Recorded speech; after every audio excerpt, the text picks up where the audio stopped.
সম্মানিত দর্শক, আপনি কি বিশ্বাস করবেন ইতালিতে এমন একটি সমুদ্র বন্দর আছে যেখানে শত শত বছর ধরে জাহাজ ভিসছে, অথচ আজও জায়গাটি যেন ছবির মতো সুন্দর।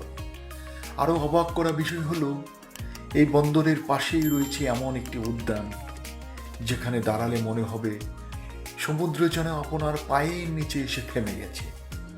আজ চলুন ঘুরে আসি ইতালির পূর্ব শহর ত্রানি এবং তার ঐতিহাসিক পোর্তো দি ত্রানি ও মনোমুগ্ধকর ভিলা কোমোনালে।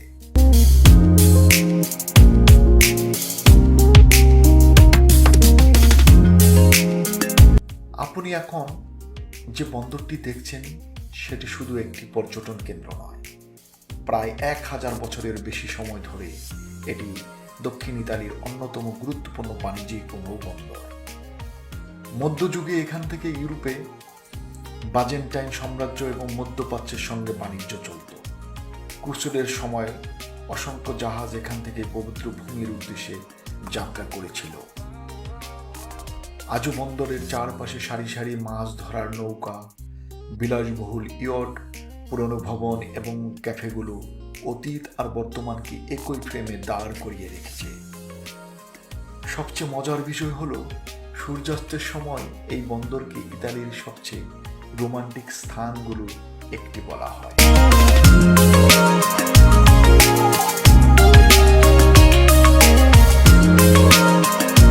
এবার চলুন বন্দরের পাশে সবুজ স্বর্গ ভিলা কোমোনালে। তানের ইতিহাস শুরু হয়েছিল রোমান যুগে, পরে নরম্যান, সোয়াবিয়ান এবং অঞ্জেভিন শাসকদের হাত ধরে শহরটি আরও সমৃদ্ধ হয়।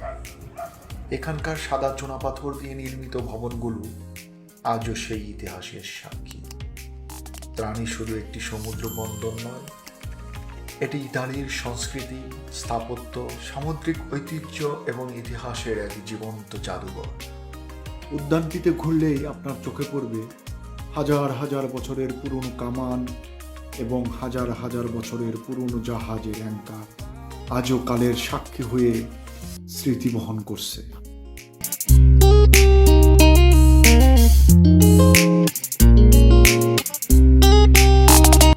1820-এর দশকে গড়ে ওঠা এই ঐতিহাসিক উদ্যানটি সমুদ্রের একেবারে কিনারায় অবস্থিত। বিশাল পাম গাছ, শতবর্ষী বৃক্ষ, রঙিন ফুল আর শান্ত হাঁটার পথ পুরো জায়গাটিকে অন্যতম সৌন্দর্য দিয়েছে। এখানে ঘুরে বেড়ায় সাদা রাজহাঁস, কচ্ছপ এবং বিভিন্ন প্রজাতির পাখি। সমুদ্রের নীল জল আর সবুজ প্রকৃতি, এই অপূর্ব মিলন ত্রানিকে দিয়েছে এক অনন্য পরিচয়। উদ্যানের পাশে দাঁড়ালে সামনে দেখা যায় অসীম আদ্রিয়াতিক সাগর।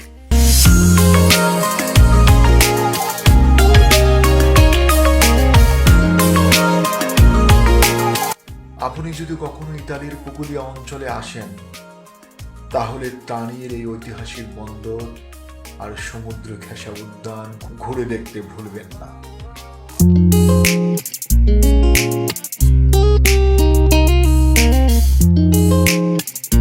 ভিডিওটি ভালো লাগলে অবশ্যই লাইক দিন, বন্ধুদের সঙ্গে শেয়ার করুন, আর ইতালির আরও অজানা ইতিহাস ও দর্শনীয় স্থান জানতে অবশ্যই আমাদের পাশে থাকুন। আবার দেখা হবে নতুন কোনো ঐতিহাসিক অভিযানে। সেই পর্যন্ত ভালো থাকবেন। শুভেচ্ছা অফুরন্ত। ধন্যবাদ।